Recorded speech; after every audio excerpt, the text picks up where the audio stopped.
and welcome to Christ Hunting. Today, I have a very special guest. It's Kaitlyn Moss. How are you doing? I'm doing well. How are you? I'm fantastic. I can't complain. It was fun getting my kids together just now because they are little jerks. But other than that, great time. Nice, that's fun. I don't have that problem to worry about, so can't quite relate. They are great, and I love them to death. But oh my god, like sometimes when I'm just trying to do something, I just want to throw them away. I'm like, get out of here.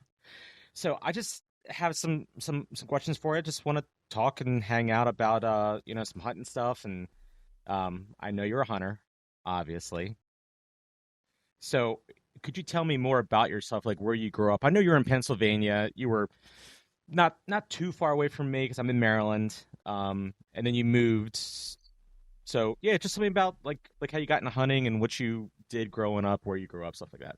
Yeah. So, yep, I am from PA, like Harrisburg area, so honestly probably very close to you. Um, yeah, I pretty much grew up hunting with my dad. He's kind of the one that got me into it.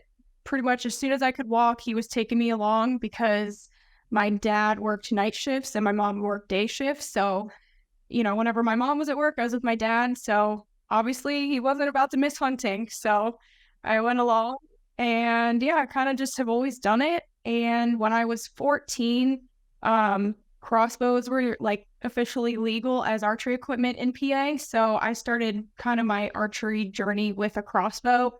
And then obviously when I got older, I was like, okay, I want to try a compound bow. And I kind of just grew into it from there. So it was kind of a learning experience. My dad was always just a rifle hunter. So him and I learned how to like archery hunt together.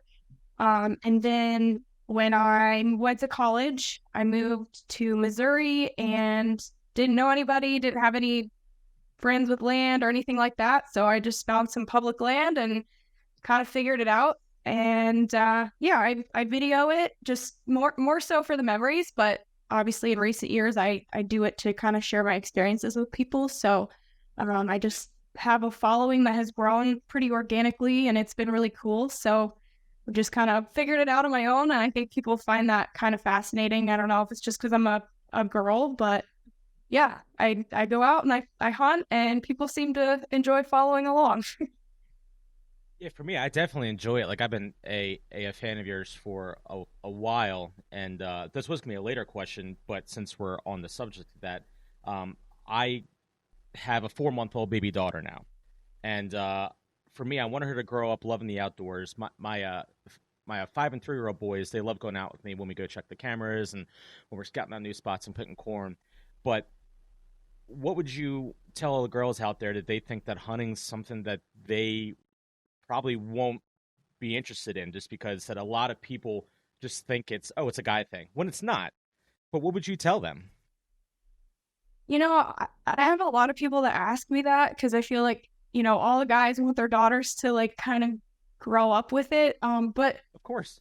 it's tough, honestly, because like girls, I think, are a little bit different in like how we behave with certain things. Like, I feel like with boys, you can just say, all right, we're going to go hunting right now. Let's go. And they're going to be like, okay, cool. Or girls might be like, not maybe not into it right away. Where I think I naturally just was because I was so young when I Right. was introduced to it. So it just was like second nature to me. So I think if you can just like organically introduce it and make it like a fun time and, not something that's like so serious. And if you can show them a good time while they're out there, I think that is just like your best bet to just, have them enjoy the time that they are out there. And honestly, I look at it like, boy or girl, even if they might not necessarily want to go hunting, if they can at least understand it and, be supportive of it, I think that's a win. And, sometimes kids don't have an interest in something until later in life. So there's a chance that they might, come back to it when they get into high school or, as an adult, they might be like, you know what, I did enjoy that. Maybe I'll try it again. So I think if you can just make sure they have a good time, that's the way to go. Yeah, and I think that's the tough part for me sometimes because like when I take my boys out, I'm like, all right, let's go. And then they start walking and it's, like we were talking on Instagram the other day, how it was like 100 degrees. And they're like, "What the f are we doing, Dad?" And I'm like, "Well, that's what we have to do. We got to put in the work so you can go out and see some nice deer." And I don't want to like pressure them, but at the same time, I'm like, "This is what we have to do to hunt." Yeah, I think it's a fine line, so maybe I was gonna say maybe just, like let's just say you're planning a food plot or something, maybe not take them every single time because they might get like drained. I feel like kids just don't have that attention span. But even if you show them, okay, like we do have to do some hard work, like then they'll at least, understand it. And then, obviously when they're older, I think it'll be better. It'll pay off. Because I really want them to go out with me. Um, so I was doing some research, and I saw that you were a bartender for a while. I found Oh, your LinkedIn actually. well, gosh. So yeah, uh, and I know it was funny. I was like, oh my god, she's a LinkedIn. Look at I have this, and it's not like touched so old that and in a outdated because long we're talking about time. bartending and yeah. Sure. Well, it's there for the public to see. So, um, you had mentioned that your favorite drink because I think I had asked you one of your things was what's your favorite drink, and you said Crown and Coke. Yes. Yes. Okay, why? First of all, why something so simple? And do you have a favorite drink that you love to make while you were a bartender? Yes. Well, so I mean, like through college, obviously, like I was experimenting with different drinks as everyone does.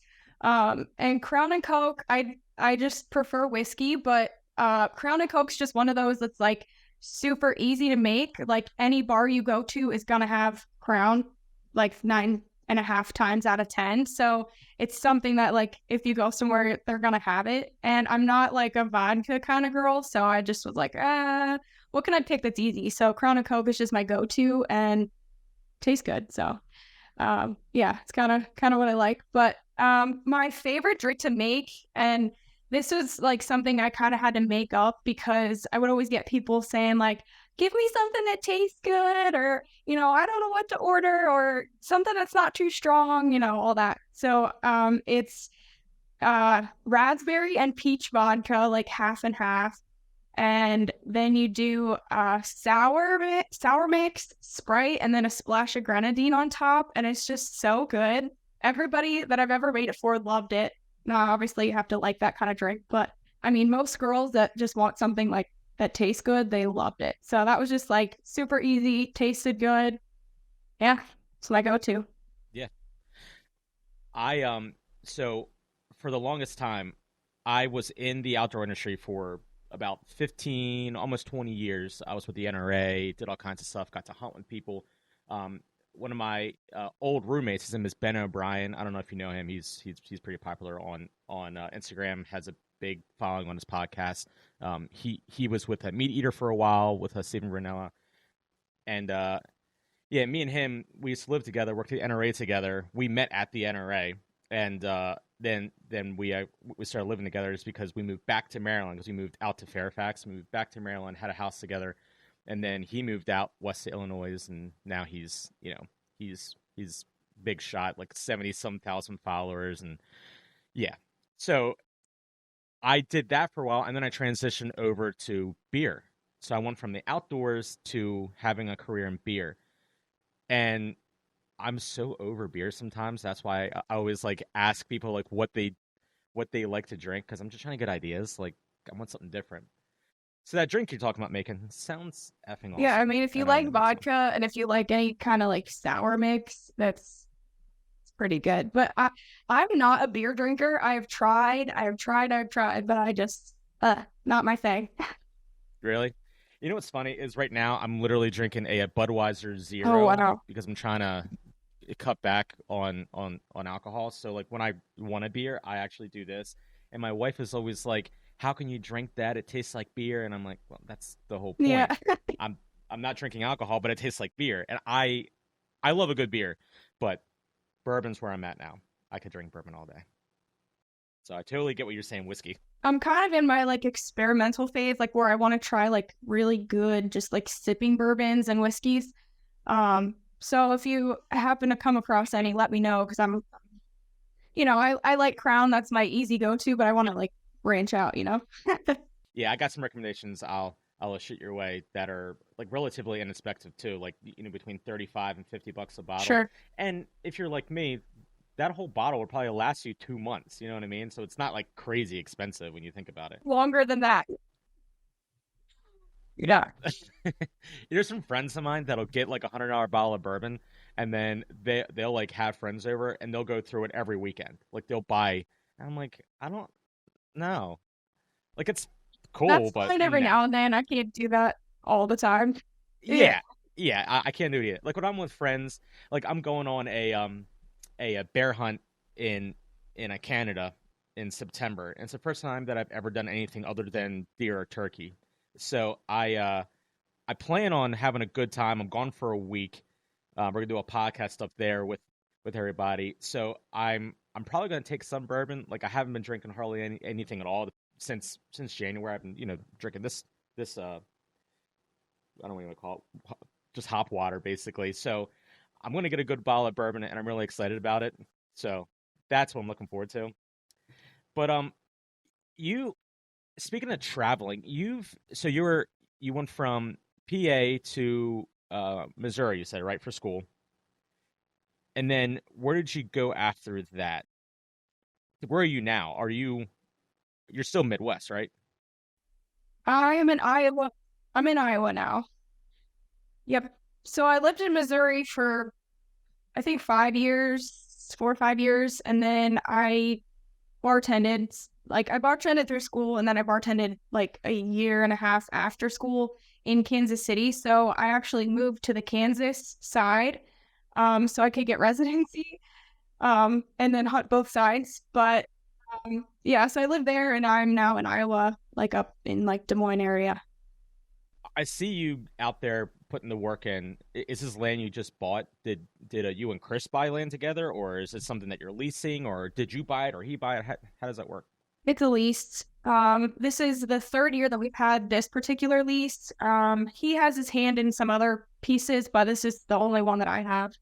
Um, and I hunted public a little bit the first year that I moved here, just kind of experimenting. And we didn't have a lot of like real big deer. So I was like, I'm going to bounce around and just kind of see what public is like here because I've never hunted Iowa before. So um, the first year I kind of just winged it. And now we have had it 3 years and we have some really good deer on it. So hopefully this year it'll be That's really awesome. good. Yeah, that's Yeah. exciting. Yeah. Um, what do you prefer? Lease land, lease slash owned, whatever, or a public? I mean, do you get more of a thrill shooting a big buck on public, or do you get more of a thrill putting in all the hard work on a property that you've been managing and shooting one? I mean, personally, I really enjoy public because I feel like it's kind of just a neutral playing ground for everybody. And I mean, there's hard work in the sense of like you have to do more of the scouting side of things versus like just management. So it's different, and I think there's different satisfaction depending on, you know, like it's cool. For example, like this lease that we have, I shot a really good buck off of it last year that I had 2 years of history with, and we did food plots and like that kind of thing. So that was really cool just to like create a habitat that the deer wanted to be a part of and obviously kill a good one off of. So that was awesome. But I really truly like public land is kind of my roots, and I enjoy the challenge of not knowing if there's anything out there, and I'm going and I'm finding them and figuring out what they're Right. doing naturally versus kind of like making the habitat kind of cater to what they're doing, if that makes sense. So it's kind of a toss up, I guess. Just I enjoy both, but public is my roots.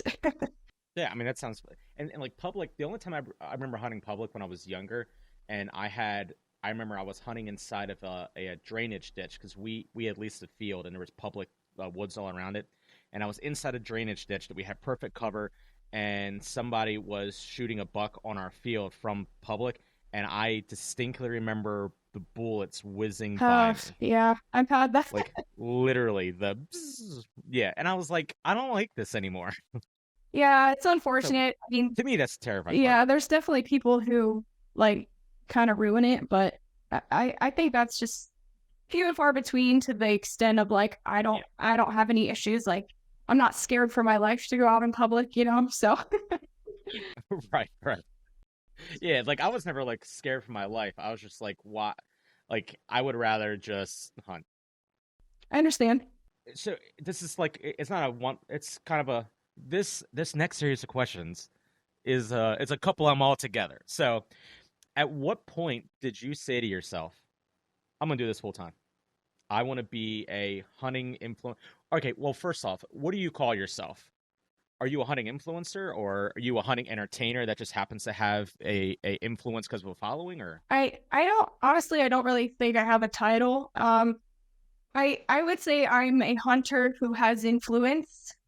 I don't like to call myself an influencer because I'm not going out of my way to be like, oh, you need to use this product right here because somebody paid me to say that. Like I'm not I don't do that. If I'm using products, it's truly because I wholeheartedly believe in them.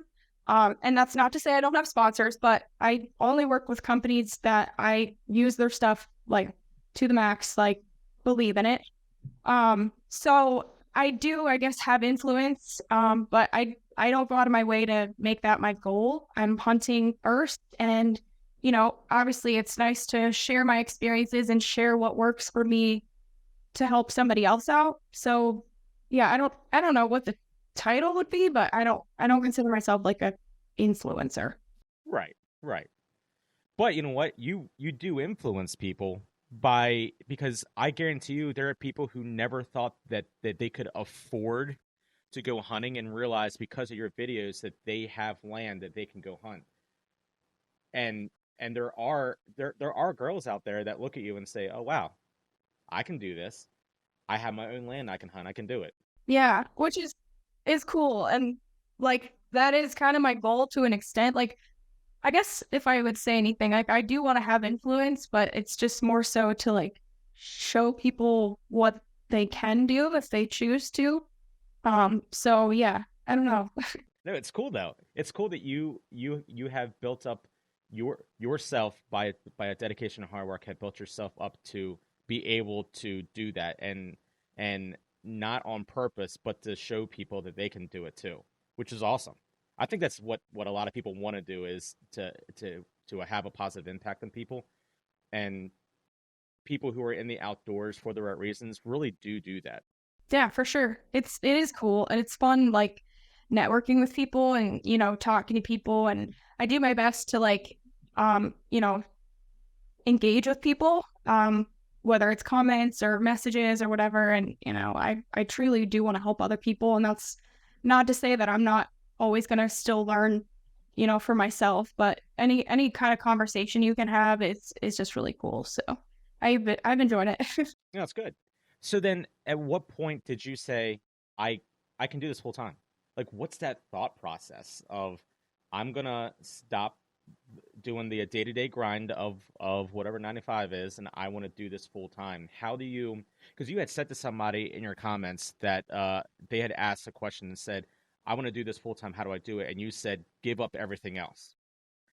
And I thought that that was, I mean, it's interesting because you really do have to. But at what point did you say, I'm doing it, and how confident were you that you could do this? Well, so I think it's a combination of just my personality, but also kind of the stars aligning in a sense. I moved to Missouri without like any. So initially, when I went to college, I wanted to do something with animal science because I grew up on a farm. I raised animals. And I just have always liked animals. Um, so that was kind of like what I was thinking I wanted to do. And then as I'm going through school, I'm like, I do enjoy this, but it's not really something I see myself in as a career. And so I switched to marketing just because I didn't really know what I wanted to do. So I was like, okay, any kind of business classes could be helpful. And meanwhile, this whole time I'm out hunting and filming and kind of sharing my stuff already. So it was a matter of things just kind of coming together. I think, and as I'm taking my marketing classes, I'm like realizing, okay, I'm actually learning more by like doing it like through social media and kind of like my own stuff versus sitting in the classroom. So it kind of was one of those things, everything just kind of came together. And I'm like, you know what? This is like actually taking off. People are noticing, it's getting traction. I never ever had a plan for it. Like I just did it for fun. So it kind of grew itself. And so once I started getting sponsors, that kind of like helped to drive me a little bit to be like, okay, like, the more I film and the more I put out, this could actually become something. So it was kind of just on its own. It grew. I never necessarily was like, oh, I want to be a professional hunter, like that. Even today, I'm still like, that just sounds funny to me, but yeah, I don't know. It kind of just did its own thing. And, through college, I was bartending. This is kind of crazy. I don't honestly know how I survived because I would plan all of my classes for the middle of the day. So I had to drive like an hour to go hunting, like where I was hunting. So I'd get up, drive an hour, go hunt till like 11 o'clock, drive back, literally go straight to class, sometimes still in my camo. I'd go to class for like 2, 3 hours.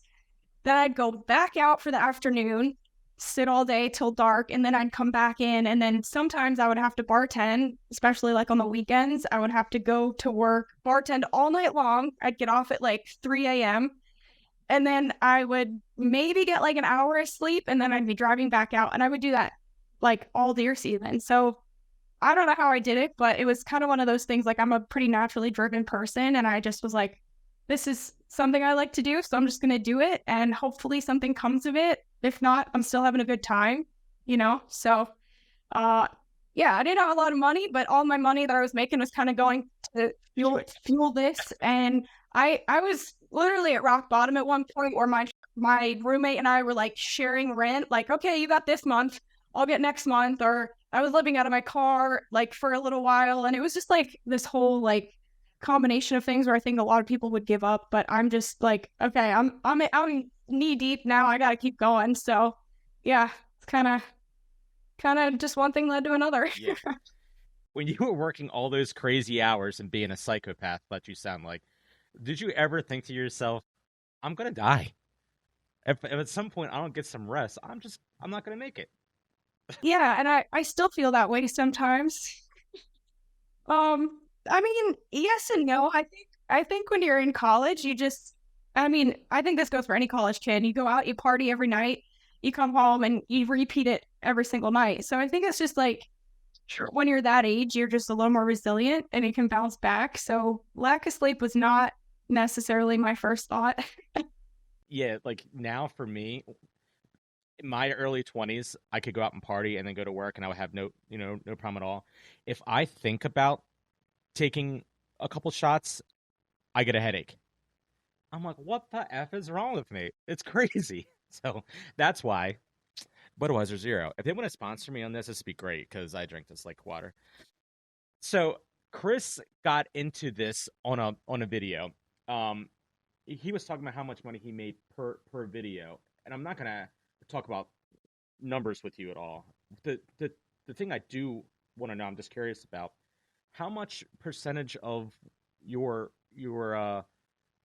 of your income comes from different parts. So like is some sponsorships, is some merch, is some YouTube, or like how does that all work? Is everything like combined together and like you have different things, or do you like pay for hunts out of like you have an LLC? And this is more me asking this because I own a business too, um, and I'm always trying to figure out the best way to like use my business to also make my life easier.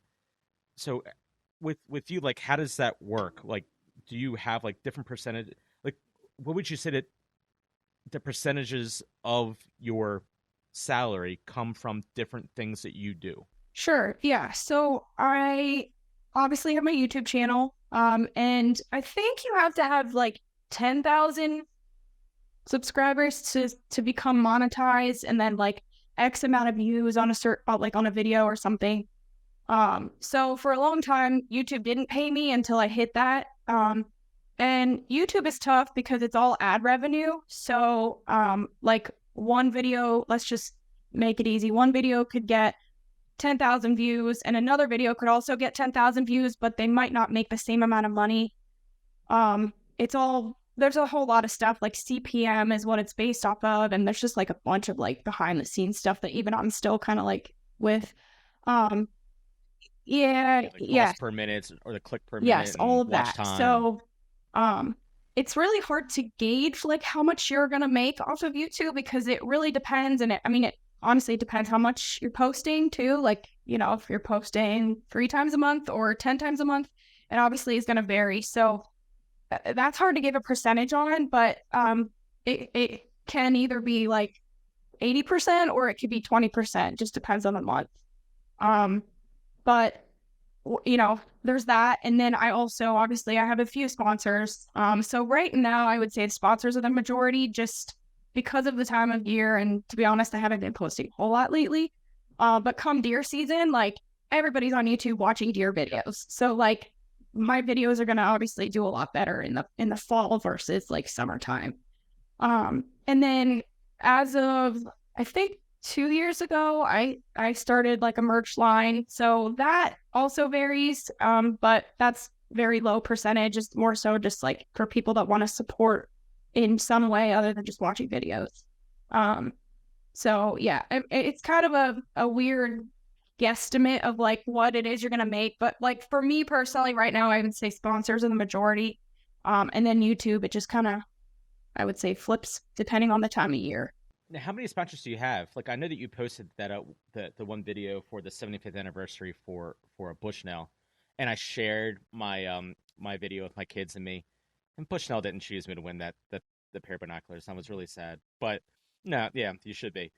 But they've been around for forever. What's the one thing that like drew you to them? And for me, like working in the outdoor industry, like I was a sales manager at a Bass Pro for about 10 years of my life, and then working in the NRA, and I got to have my hands on it. Like Bushnell is effing legit, and a lot of people don't really think about Bushnell and the higher end stuff.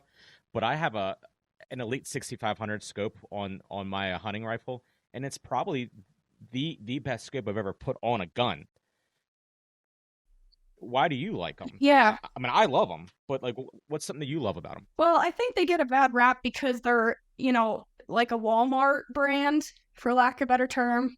They're technically like a lower price point for most things. So I think people just have it in their head like low price point means lower quality. And that may have been true for certain products over the years, but like I mean, to be honest, I was always the Walmart hunter. I got my camo from Walmart. I got my gear from Walmart. Like, so I think I bought a rangefinder from like Walmart or Bass Pro. It just happened to be Bushnell when I was young, starting my like archery hunting, and I loved it. Like I didn't have any complaints about it. The battery life was great. Like I never had any issues, and so like I just always used it, and never had a reason to switch. So it was kind of one of those things like, and this is true with a lot of my sponsors, is like it's stuff that I used forever, and they eventually took notice to that, and they were like, hey, like we could maybe work something out. So like they reached out to me, to work together, and I'll be honest with you, and this is not just again, I'm not a sugarcoater. I'm not going to just say things, but like especially I think in the more recent years, like Bushnell has really upped their game. Not saying they were ever bad, but they really upped their game. Like their glass is amazing. Like their rangefinder and their binos, I love them. They're comparable to anybody out there. Especially for the price point. Obviously you can spend thousands of dollars on glass, but I mean for what they are, they're amazing. So yeah, just one of those things that like I've always used it. I've always liked it, and it kind of came to fruition. Yeah, and like the stuff I use right now, like my binos and my rangefinder are both Leupold, but the only reason why I have them is because when I was at the NRA, they gave me those to try out, and it's 12 years later, and I still have them, and I've been upgrading things lately. Like I just bought a Matthews the V3X last year. If I would have held out 3 more months, I would have bought the Phase 4, but whatever. But I'm trying to like upgrade things that I've had for a while, and I think my next step is going to be to upgrade those. And with doing research, like I've been loving the new Bushnell stuff a lot. So I was like, okay, so maybe I'll be thinking to switch soon. I mean, I don't. You do mostly rifle hunting, or do you do a lot of bow hunting? Bow. Okay. Yeah. So I use the forages for the binos, just the 10 by 42s. They're amazing. And then they also have like a nitro, which is a little bit shorter version, but it's still like a 10 by 42. And they honestly they've been awesome. And then the broadhead, which is the rangefinder, it's literally so cool, and it's great for like low light hunting because it'll like the reticle is gonna switch from black to red. So whenever it's like really dark, it'll switch to red, so you can actually see what yardage you're ranging. It's like really awesome. Yeah. Ah, Yes. that's cool. Highly recommend. Yeah, because You mine's can't black. see. So when Yeah. it's dark, Yeah, no, this one's great because no, it changes and it's auto it's smart. like it's funny because it'll like slowly fade depending on how dark it is. It's really cool. Yeah. Oh, really? That's actually, I mean, it's genius because like I've used reticles that have like the red inside of it, and sometimes it's so bright that I'm like I can't even see through the scope at all. Like, what's the point of me using it? So that's cool that it actually dims. Man, I like this stuff. So, uh, describe a normal day for Kaitlyn What Moss. time of year? When you get up, what are Right now now, getting ready for um hunting? well, right now it's a lot of like hunting prep because I mean it's August and I start hunting in September. So honestly, I'm about 1 month out. So I'm doing a lot of stuff and talking a lot with my sponsors of like, okay, what kind of content can we get this year? And I do a lot of back end stuff for a lot of them too. So like I'll get content for them to use and I won't even, post anything. So it'll be like photos or videos, like Instagram reels and that kind of stuff. So I do a lot of like figuring all that kind of stuff out and kind of just getting like the content list. I'm planning my own hunts. So, just trying to figure out, okay, like this week I'm going to be in Kansas or this week I'm going to be in Iowa or, whatever. So I'm doing a lot of that. I'm doing a lot of like prep for the lease. So we're doing food plots. And honestly, we were supposed to plant this week, but it rained every single day. So hopefully next week we'll get some.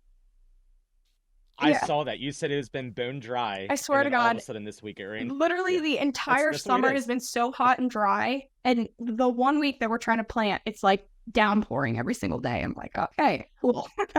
Of Yep. course, of course. Yeah. I Yeah, mean it's that just kind of part stuff of it. But happens. I'm like, okay, you're messing with my schedule here.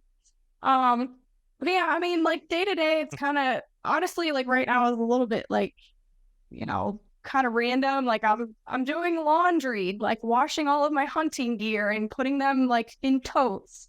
And Hmm. like when I'm hunting public, I live out of my car pretty often, so I'm kind of like getting stuff from my car, making sure everything's in there that I need, or whatever. It's kind of whatever right now, but mostly just like prepping. It's that time. So It's my favorite time of year. I always, when I do reels this time of year, that a song is most magical time of the year, the Christmas song. But I literally like use it in reels all the time, and I'm always singing it. And my cousin, who does a lot of hunting with me, he's like, "Would you please stop singing that?" And I'm like, "But it is. It's the most wonderful time of year." And I'm like out there singing. Like I love. I mean, to me, like this is hunting. To me, like getting everything ready to go is the hunting because when you do all this and then sit in a tree stand, now you're just waiting. That's not really hunting. Now you like all the work is what the hunting is, and I love it. I love getting out there and getting dirty and sweaty and smell like bug spray. It's great. And now I douse myself with bug spray because I got chiggers so bad 2 years ago. I still have scars. Oh, they're a waste of life. I think. Like I still have scars up and down my legs. I was covered so bad with them that I literally could not sleep for 2 or 3 nights. I was covered in like cream. I was sticking to my sheets. I was miserable. So now I literally will waste an entire can of off deep woods on me. I don't even care anymore. Do you ever have that issue out there? have you tried? Yes, Missouri is terrible for chiggers. Um, I also have some scars on my legs because they would get like in my boots. Yep.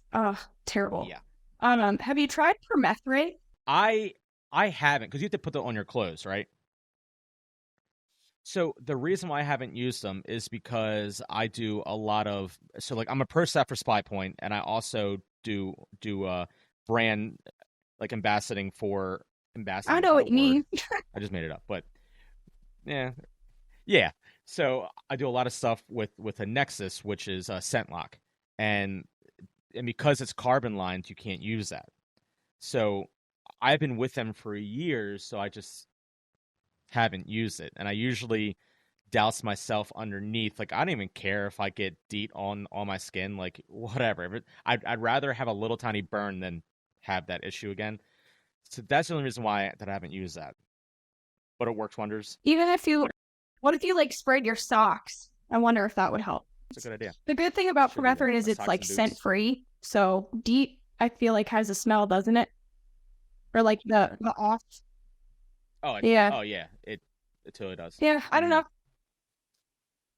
Yeah, that's probably why I haven't seen big bucks. Yeah, I'm pretty. That's a good point. I mean, I'm pretty like Yeah, I'm gonna try particular it with this year. like trying to stay as scent free as possible. It's never gonna fully happen, but like I'm not gonna go out of my way to pick things that are smelly. So I permethrin, I just have had like luck with permethrin because chiggers. I really don't get ticks on me too much, to be honest. Like even if I'm with somebody else who gets like 10 on them, I'm probably won't have any on me. And I don't know if it's just like my chemistry, but mosquitoes love me. Like, and I can't stand, like, I want to murder every single mosquito out there. What is the point of like swarming insect? I will never understand, but I cannot stand it. It drives me insane. But permethrin I think really helps with like all of those like annoying critters. So that's just why I use it. Yeah, I'm gonna have to. Yeah, I'm gonna have to do that because I have a two different thermocells now. One is a rechargeable one that I use like when I'm shooting my bow in the backyard, and then I have the one I can take hunting with me. But yeah, like for me, like mosquitoes don't attack me too bad. But my 3-year old, if he's near me, I won't have any on me. I look at him Yeah, and he that's he me. looks like a bug at that point. Like he just covered. I'm Hate like, it. what? Oh, that's oh God, yeah. I'm sorry. I don't understand like why God was like, you know what? I know. Mosquitoes, I chiggers, know. and ticks. Yeah, let's make that. Like, what the f? There's really no point for it. So I would say, or would you say that you know Chris pretty well? Yeah. Kind of a little. Okay, okay. Is he really a good shot, or is it all camera magic? Let's just be honest. Oh, yeah, he's a good shot. I mean, he That dude, shoots yeah. in our Yeah. yard like No, I know. 100 yards just all the time, like for fun. And he's, you know, Do you do that with I him? mean, I Do you try can't to shoot shoot 100 100 yards? because I would just be guessing. Because my spacing between my arrow and my sight is so close. After like, I think I can dial to like 77 with my current setup. So anything after that, I'm kind of guessing. But if I could, yeah, I for sure would. Yeah. Yeah, that's one thing. I've never really tried long distance, and I do want to do it because I do see these guys on YouTube that shoot that far, which is one of the things that interested me in watching Chris's videos was that like when he was shooting that far, and I'm like, wow, that's actually I never thought about shooting at those distances, and then Yeah. a 30 I yard shot's mean, nothing at that point. that's kind of why I do Um, it. Like I'm not going to shoot an animal that far, but I like practicing super far because then when right. you do get to 20 and 30, it makes you're like, okay, I can do this. This is nothing, So, well, That's really yeah, good. confidence Yeah, it's like a boost. little chip shot, so that's really good. Did you switch over to Matthews this year? What did you have last year, or did you just get a new Matthews bow? I have always shot Matthews. Really? Okay. My first bow was a Matthews Jewel. So had that a long time ago. Yeah, I've always been Team Matthews, I guess, but not. I'm not working with them directly, but I just have always preferred the way they shoot. Yeah, I had a Bowtech Guardian for about 13 years, 14 years, and then I went out and like Matthews gets a bad rap too because they're like the Apple of bows. And I went out, and for me, the bows that are out there right now are all so good that you really can't go wrong with one. So it was up to how it felt in my hands. I wanted to shoot it, what felt better, and I shot like 10 different bows. That V that V3X was legit, and my friends were like, "Oh, of course you're a Matthews guy." I was like, "Have you shot it?" Like, that's why I'm a Matthews guy. Like the thing is, I mean, it's awesome, and the accessories are really cool too. Like they're just cool. Speaking of accessories, is that grip that a Chris makes? Does it actually make a difference? Because I don't mind the grip on my bow now, but does it actually make a difference? You think when you hold it? Um, I mean, yes, I wouldn't say I am like the greatest shot ever to notice maybe something like that, but the orientation of it changes how you actually are holding your bow. Um, so I think that it helps prevent torquing. So you're holding it how you're supposed to be holding it versus, like torquing your wrist or something. Um, the mechanics behind it, I'll let him explain that to you. But yeah, I do like it a lot. I think honestly, like if there is one thing on a Matthews bow that is usually crap, it is the grip. Um, but that I feel like that just comes with like knowing, you know, the little details like that. So I don't know. I've been using it and I really do like it. Um, so yeah. I'm gonna pick one up, I think, because I was looking Yeah, at it and I was like, I want to do it. Maybe I I, will. I So think they're I'm good, and I just gonna think it pick just torque up. helps, with the with Um, torque. and torque's huge because like that's why like I started because I used to teach people at Bass Pro You're when they were good. first coming in like how to actually shoot a bow, and a lot of people would Yeah. put death grip on this thing and white Relax. knuckle it. I'm Relax. like, dude, you Yeah. no Yeah. calm down. You want it loose, yeah. So like what I always taught people is Yeah. to put your fingertips on the front of the riser because it was you can still Yeah. torque it, but you have to really squeeze it. And so torques, people don't understand. Yeah. Like bow is all about Mhm. consistency, like all about consistency. So if you're not drawing back at the same spot, letting go at the same spot, then Right. Yeah. it can definitely change. Which I switched over to a thumb Yes. release because of that. Do you Yeah. what do you use now? Thumb release? Yeah, I got the UV button. So I've been using that I used it all last season. And honestly, I deal with a little bit of target panic. So that was kind of like the main reason for me switching, just to kind of force myself to rethink my shot process instead of just like getting on and punching it. Um, Not to say that I don't still occasionally do that, but it's just a different way of going about your shot process. So that was like a big thing for me. Because I obviously I want to combat this target panic. So it was just something where I was like, okay, I'm just gonna experiment with different things. And a thumb button has been like my favorite thing. I love it. I don't think I'll ever switch. Yeah, I that was my problem too. I felt like when I was throwing back with an actual trigger release, Yeah. I was You're like hitting it. trying to like reach And into now it, I'm like, especially oh, me. I Like just squeeze nice and easy, I it have goes off, short and I like it. I have small hands. So a lot of releases were always like too long and I'm like reaching for the trigger and I'm like trying to find it and it was just never like comfortable for me.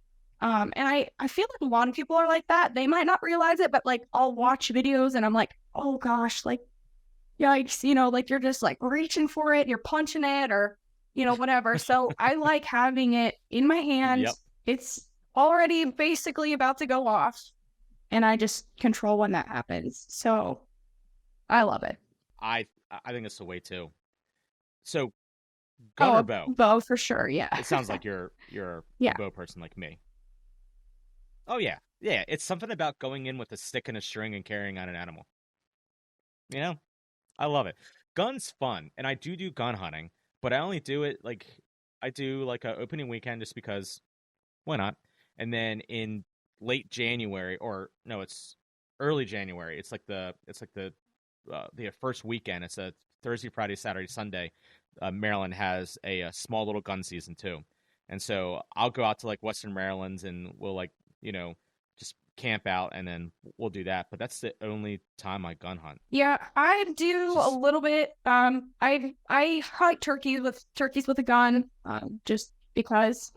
But then for deer, like kind of similar. Like if I'm in like Iowa, for example, you can only bow hunt up until shotgun season, and then once shotgun's in, you either can't hunt or you have to wait, or you have to either have to hunt with a shotgun or you have to wait till after both shotgun seasons to hunt with your bow again. So I'll usually get a shotgun tag and I'll hunt for like, the 5 days season or whatever that is. So I'll hunt a little bit, but for the most part, I bow hunt. It was just so fun. People need to do that. If they go out there and if they take an Yeah, animal with a for bow, sure. they'll be hooked the rest of their lives. The coolest thing. I love it. And that's the thing too. Like I, it is. And to me, like I had this conversation with somebody. I was at a brewery yesterday for a happy hour, and we were talking about. Um, Mm-hmm. she asked me why I hunted, and I said it's because that I feel like we're completely disassociated with where our food comes from. I mean, we go to a grocery store and we're like, oh, it's a delicious burger and an awesome steak. I love that, but some had to die for that. So I feel like that if I'm gonna eat meat, I should do some of the dirty work at least. So that's why we have mostly venison in our freezer.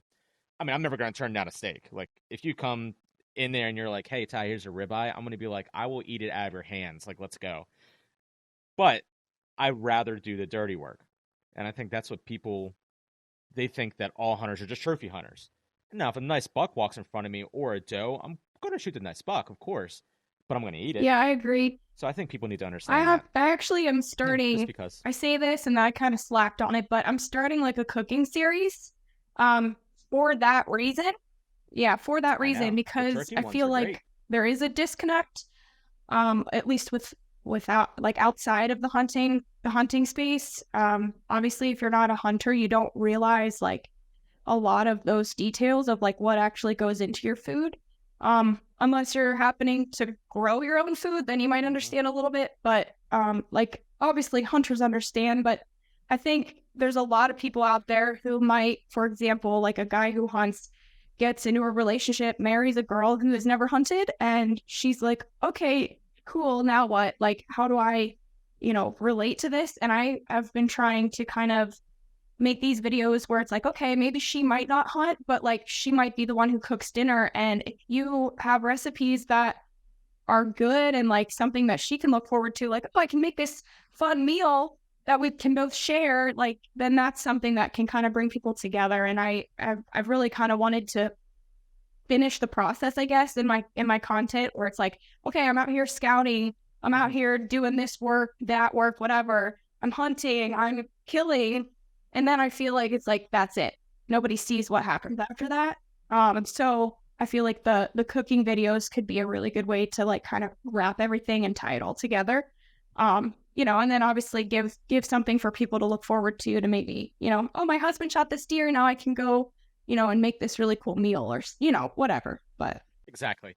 That's exactly what I've been doing with my Instagram is I go out and do the process, show like, behind the scenes of like what it is to like you have to do like during this time. And then I film my hunts and I'm terrible at self-filming and I'm trying to get better at it. But I also do a lot of cooking videos now. And I really, really, really enjoy cooking. Um, and if you never tried it before, take red wine and also take Italian dressing, 50-50 mix, get a whole tenderloin, put it in a bag, let it sit for about 5 hours, salt and pepper, and grill that thing. I'm telling you, my wife is like, I can't that sounds good. believe how good this tastes because of the red wine. Yeah. She Yes. loves it. Try it. I'm telling you, you're gonna be like, and then pair the rest of the Yum. red wine with it, girl. Yeah. It's like I'm gonna do it tomorrow now. Like Yeah. it is so good. It's just something about it. I love it. So before we go, I want to ask you, what is I think everybody has this. When you're in the woods, what's the scariest story that you can think of when you were like, "Oh my God, what is happening?" Really. One time I was chased by coyotes. I was terrified. They were circling me. Oh my God, yeah, I was Yeah. walking through the woods and it's pitch black. I have a gun on Yeah. me, but it doesn't do anything when it's pitch black. And it's a single shot shotgun. And I hear No. like this growling noise. And I was like, what? So I like shine my flashlight, and in front of me, about 30 yards in front of me, is a Yeah. coyote. And I was like, well, that's not cool. So then I like started going to the left a little bit, and then I Home hear battle something rush. else. I look over to my left, there's another one. So then I shine all around me, and there's four coyotes Wow. just walking in a circle around me. Yeah. My Yeah. one friend was like, "Did you shoot?" I said, "No, I ran. Yeah. I ran as fast as I could." And I ran and I got up in my tree stand, and these coyotes sat at the bottom of my tree stand growling at me for an hour and a half until it was completely daylight and they finally walked away. What? My gosh. I've never heard of coyotes Yeah, going after a person. this is Maryland. Apparently, they looked Yeah. at me and they were like, "This guy looks delicious" or something. I don't Well, know, but it was terrifying. So, uh, do you have any kind of like story where you're like, "Oh my God, what the f is happening?" yeah. So my scariest, I guess, encounter, which to be honest, I'm not really like scared of the dark or like I don't know. I don't really get nervous. I mean, if something like that maybe happened where I'm literally being stalked, that's one thing, but I've never had that happen, thank God. But um yeah, the scariest thing that I've ever had happen was I was in Wyoming with my best friend and she drew an elk tag. So I was helping her, I was filming and whatnot. So we were just two girls out in the woods trying to elk hunt, and she shoots at one, and it was across a canyon, and we weren't quite sure if she hit it or not. We were pretty sure she missed, but she's like we should probably go try to see if I hit it, you know. So we go down. We literally had to go Right. across the canyon, down, and walk the river up because it was so steep. We finally get over there, and her and I, which she is the hunter, so she has the gun. All I have on me is a knife, and we're in like semi grizzly country. Like there's not a lot of them, but there potentially could be some. And we're looking, and we get to wherever it was standing, and I'm looking around, and she's like, "I'm gonna go up this hill and just see like kind of where it ran." I'm like, "Okay, I'll look for blood down here." So we split up just a little bit, and next thing I know, I like walk like just over a little bit of a hill, and I see like this brown thing moving, and my first thought was, "Oh, there it is. Like there's the elk, you know, he's wounded." And next thing I know, I see this like brown hen pop up and it's looking right at me, and I was like immediately like, "Oh my God, it's a grizzly bear." And all I have on me is a knife. I was like, "I'm dead. This is it. This is it." Because Brittany, my friend, is up the hill. She can't see me, so she has no idea I'm gonna die. And that was my first thought. And then it kind of starts moving, and I realize that it's just a colored face black bear. So I'm like, okay, like immediately, like kind of relax. Obviously, it's still a bear. It could do what it wanted to do, but black bears obviously tend to be a little less aggressive. So I was like, okay, Yeah. it's at least not a grizzly. Like this is good. Yeah. So I kind of just like slowly work my way back up the hill, and I'm like, hey, like there's a bear down there. We should probably kind of like move on. And she's like terrified, so I'm trying not to have her panic. So we just eventually made it out there, but like I literally for a split second thought it was a grizzly, and I was like face to face. And I mean, it was maybe 40 yards from me when I saw it, so I'm like, there's no chance. I'm done for. So that was a little scary. Yeah. Yeah. That's terrifying. Yeah.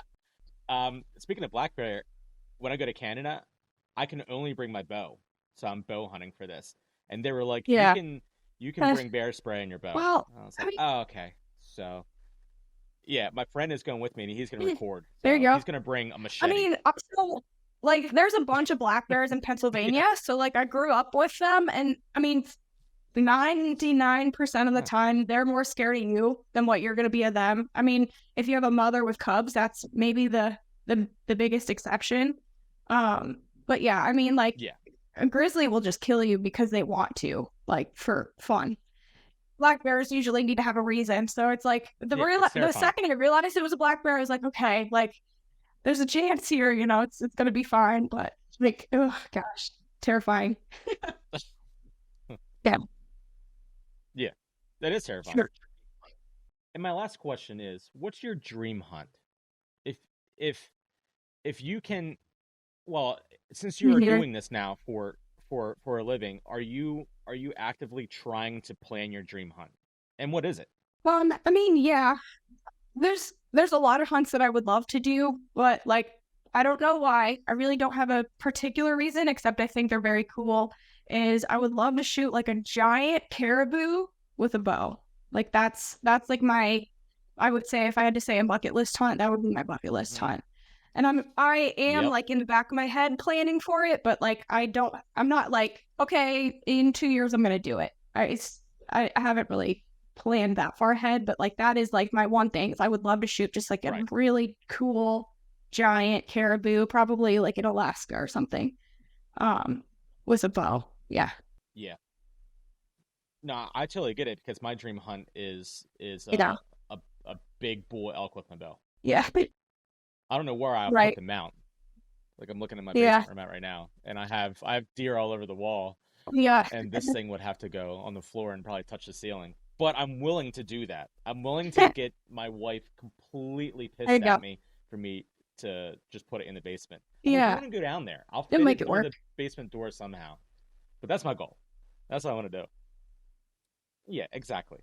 Well, if you're ever in or around Maryland, let me know because I have some spots that you're more than welcome Well, to come out and hang out, shoot some deer with us. It'd be fun to get you out if you ever wanted to. But plus, yeah, like Harrisburg, I oh am yeah. literally 45 minutes away from there. I helped Oh, open up okay. the Harrisburg and Bass Pro.